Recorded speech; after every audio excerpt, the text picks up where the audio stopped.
if there's one thing that always brings people together, it's a good meal. Mhm. Because a good meal always comes with good conversation, good times, memories. Like, there's really just nothing that brings you back to your roots like a good meal with good people. Welcome back, everyone. This is Shared Eats. This is our second episode of the series. My name is Tomas. I am your host. Today we have my very good friend Dylan Jimenez, who is also a UTSA student here. And today we're just going to dig into a little bit of his, little bit of his childhood, just talk about some of his, food relationships, from then to now, and just see, what's behind that door. So, welcome, Dylan. Hey, glad to be here. All right. And All right, Dylan. My first question for you, just start off, get a little warm. My first question for you is, what's your go-to meal after having a really long or stressful day, and what is that food and why does it help you? Honestly, I'd say probably oh man, it's got to be my mom's chicken and dumplings, Mm, or even her meatloaf, or even just if it's so easily available, chicken fried chicken with some gravy and some ooh. mashed potatoes. Can't go wrong with that. Mm. And so why do you like that? I guess because I know your mom is it because your mom would make it for you, or is it like would you go somewhere to get some of this stuff? I know you like that. You said the chicken and Honestly, dumplings, but my mom made the chicken and dumplings and her meatloaf. And honestly, I've never really had anywhere else's meatloaf. When I was mm, really little, I tried a restaurant where I used to live, and I tried their meatloaf, and I cried because it wasn't like my mom's. oh my I just, gosh. I just love my mom's cooking and something that's real easy and nice especially on a cold day. Mm, perfect, like that chicken and dumpling or a meatloaf or. Hmm. Mm-hmm. Oh Mm-hmm. yeah, Oh, hell yeah. nothing better. Okay. Nice. Okay.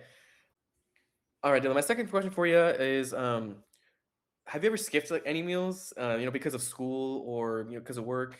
And when if you have done that, how does it affect you like physically? Does it affect you physically, mentally, both? Like, how does that work for you? I definitely have. I remember I used to when I started working at an overnight job, I worked at a factory, and if I did not eat before I went in, I'm on my feet for minimum 8, 9 hours of the night. If I don't eat before, and if I don't eat a lunch, there's such a good chance that you'll pass out on that line. Oh my god. There's been times where I was so hungry and I could just feel myself being all lightheaded and stuff like that. I was like, man, uh, hey, I need to go eat my sandwich already. And I've been at work for 2 hours. Mm-hmm. So it definitely, and I'm one of those people, I get hangry, especially on a production line. You're going slow. I haven't eaten. I'm Hmm. mad. Speed it up. That is so. I mean, that's understandable. If you're irritated and then you're hungry because you're irritated, it's Oh, like, yeah. and Just then a cycle that feeds in. it's yeah, it's just a never. Yeah, it just feeds into itself. It's like a loop, and you're like, oh my god. But yeah, Yeah. no, I definitely get that. Yeah. Okay, cool. So what's the what do you think is the best meal you've had while you're have been in college? Like it's pretty hard for us to you know be bougie because we're on a budget most of the time. And what's the best meal you've had here? Or like I guess as a student, who were you with? Were you with anyone? Were you by yourself? Honestly, me and some of my friends, we would get together and one of us had a grill. And honestly, the best thing I feel like you can do that feeds a lot of people is burgers. A lot of the Hmm. times, me and some of the guys will get together, and burgers aren't crazy expensive, and especially if everyone pitches in, like you can get a lot of burgers and you can feed a lot of people. And who doesn't love a good burger? Who It's doesn't very who true. doesn't love to watch a good game of football and have a burger? It's coming up. It's right around the corner. That season, that football season's Or coming up. Finally ooh, start living that life again. I mean, or a I'm ready for it. glizzy, or a glizzy. Ooh, Ooh. ooh. Well, hell Mm. yeah. My next question for you, Dylan, is kind of one I'm interested in, like to get to know because I'm always intrigued by people's answers for this one. But if money wasn't a factor, what would you eat every week? Like, what are just some things that you would just kind of look for, or be making yourself, or going out to eat? What would you kind of be making? Man, I'm definitely having steak more. Fair, I'm fair. having steak. I'm having steak way more.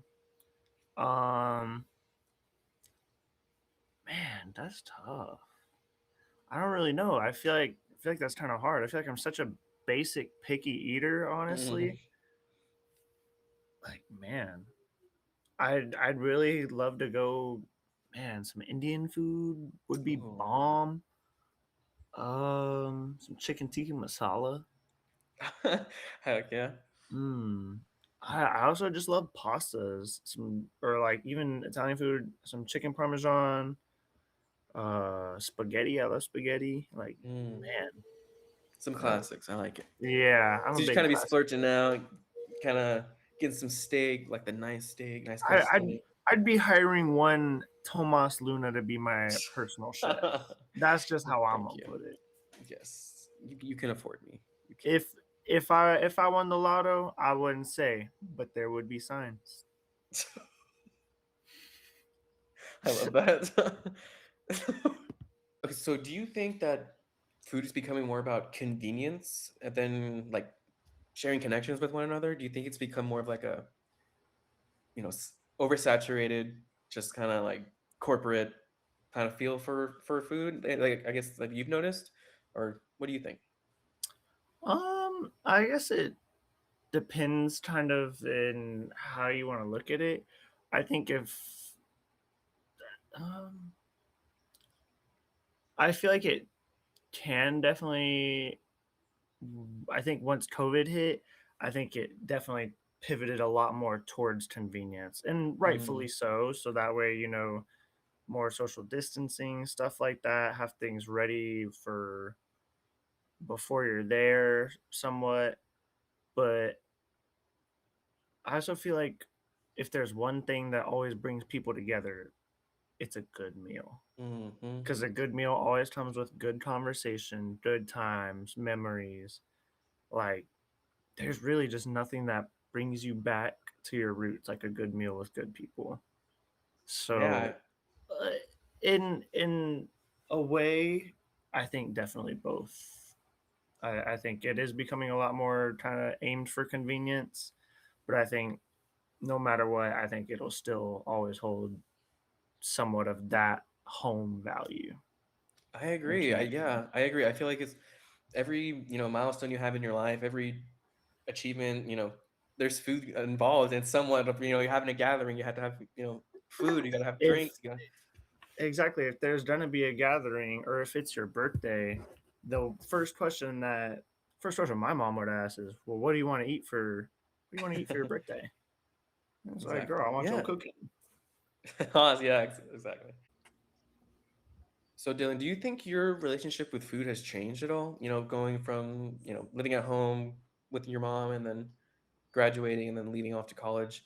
Would you say it's changed like dramatically, or do you eat the same kinds of food still? How has that been for you? I think there was at first definitely a big dramatic change because I wasn't one to necessarily cook too much for myself before I left for college. Honestly, I Mhm. really took advantage of my mom cooked a lot for me. And so when I left for college, my relationship with food actually struggled quite a bit because I'm a procrastinator.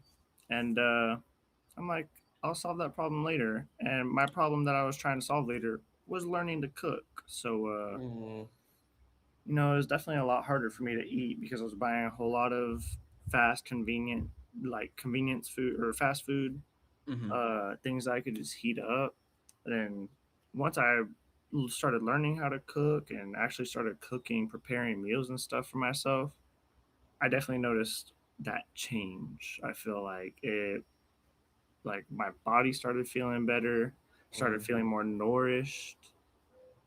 I I would definitely say once I moved out, it was a big change in just how I ate and what I ate, So especially you on were, a budget. yeah, yeah. So you, basically it was like a affecting you. That change was both like a physical and mental change for you. Definitely so. I would say so. Oh, okay.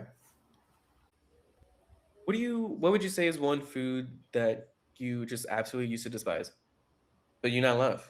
You know, and then also, what is it like that changed your mind? Did someone press you to try it again, or did you just, were you curious yourself if you liked it? How is that for you? Hmm. That's that's kind of tough, honestly, because I'm a very picky eater, and Mm-hmm. a lot of times I really just won't try new things just Mm-hmm. because I don't want to, and I'm scared. Mm-hmm. Uh, this is gonna sound so crazy, but I used to never eat guacamole or anything like Wow. chips and guac. I was Mm-hmm. just like, that looks gross. Like, that don't like, nah, keep that away from me.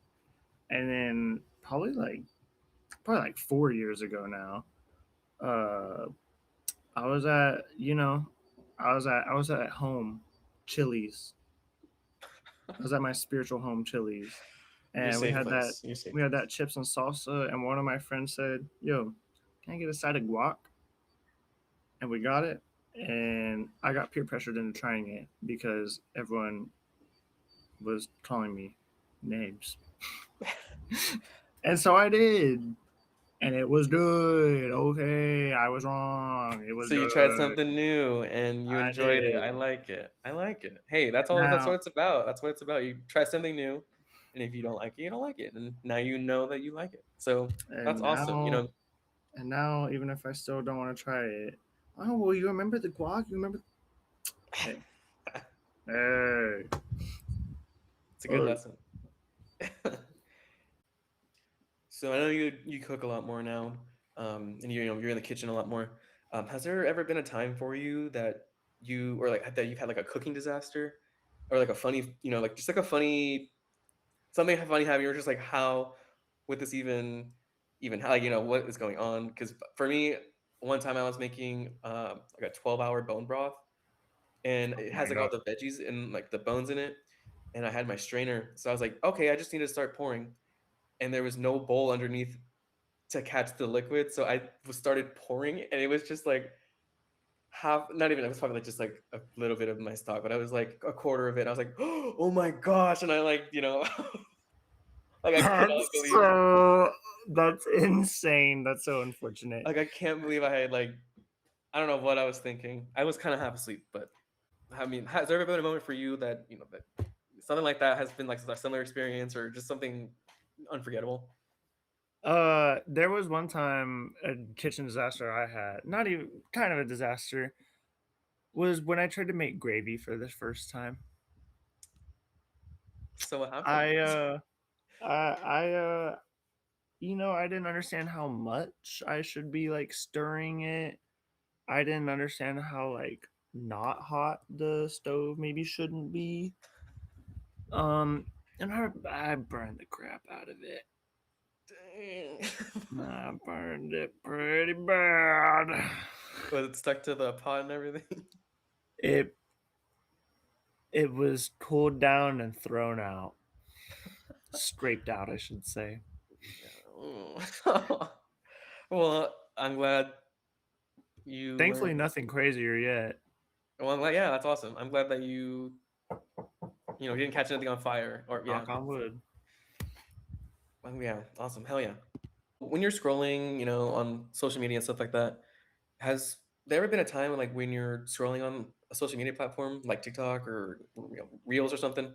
Have you ever been influenced to make something that you have seen online? And does that play like a big role in what you cook at home? I think that plays about 85 to 90% of the role Mm, in when it comes to my cooking.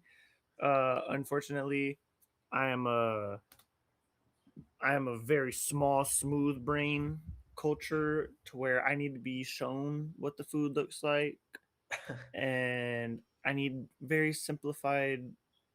I need TikTok brain. I need TikTok time span recipes. And I love it because they actually show you how to do it. hmm I hate a recipe that isn't the most thorough, descriptive. I need to know exactly how much of what I'm putting in. I need to know the time. I need to be reminded to start. I need to be reminded to preheat the oven, first of all. Y'all ever been cooking, ready to throw everything, got everything done? Oven not even preheated. Hey, hey, I have. Dude, I've been there too. It's so annoying because then like sometimes it's important and it's like why it's just getting cold. I'm like, oh my god, like I it's just hate it. like if I make like bread or something, I'm like this just can't be sitting out like this. I'm like I need to be in the oven. It's just gonna Like, be like, hello. I, but yeah, no, it's influence for my stuff as well because I mean I just see stuff on TikTok and I'm like I'm gonna make it. I'm down. I want to do it because it's just you get to see so many people's different takes on recipes. You know, like even ones you've already Definitely. seen over and over, and then you see a new twist. And you're like that is crazy. Now I love that even more. And I just think it's the best thing. If you could create your own like perfect meal, what would you have like on the table? And would you would you be somewhere like at home? Would you be at a restaurant? Would you want people to be around you? Would you not? Would you just want to be alone? How would you go with that? Man, I definitely gotta have my friends around me when I eat. Definitely my friends. I want like my best friends. You know, that's a hoot and a holler.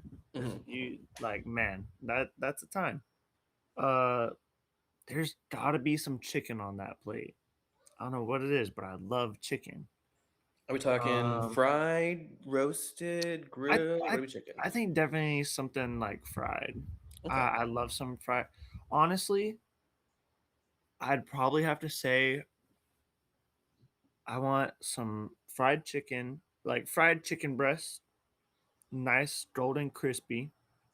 Get some like get some garlic in there. Oh man, like the way it's fried, it's got to have the good seasonings. I want it to be like Mm. a little garlic and herb kind of taste. I want some.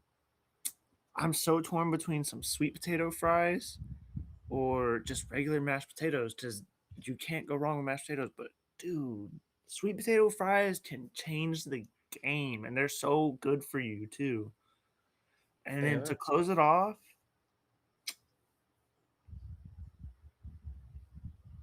man, I don't mean to go basic, but some really good homemade baked mac and cheese. You throw some bacon Mm. on there, that's a done deal.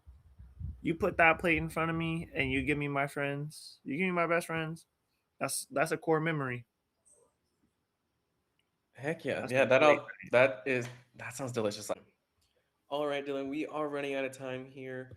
So my last question for you here is, if listeners could take away just one lesson about your relationship with food and your look on it, um, what would you want that lesson to be?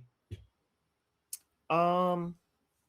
I would say that I want people to take away that even though your relationship with food might not be the best, food is nourishment and food is energy that you need to go on through life.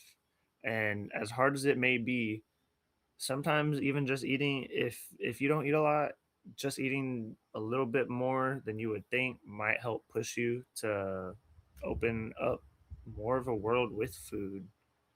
And just to the smallest bit of growth is still growth. Food can be a very big positive. Yeah, awesome. Well, thank you so much for that, Dylan, and thank you so much for your time. I know you're a busy guy. Thank y'all so much for tuning in for this week's episode of Shared Eats. Today we got to talk about a lot of stuff. We got to talk about how food can be very influential in our childhood and how it can play such a powerful and influential impact in our lives. And we also got to see how common it is for our relationship with food to shift even when we're going through tough time. Blah, blah, blah. Let me restart that. So thank you for taking the time out of your day to come have this Of, interview. of course, of course. Anything for my friend Tomas. Thank you guys so much for tuning in for this second episode of Shared Eats. Today we got to dig into a few things. We got to see how food from our childhood can play a very powerful and influential impact in our lives. And we also got to see, how common it is for our relationship with food to change especially during times where we're stressed or it's just very busy. And we got to see how it can really start to affect us both physically and mentally, and how important it is for us to remember to eat and not skip meals in exchange for extra study time or whatever else may be taking our focus away from our nourishment. So tune in next week where I interview one of my friends who had a very unique relationship with food growing up, due to factors that were out of his control, and how much it's changed since he's gone from a kid to being an adult. See y'all soon.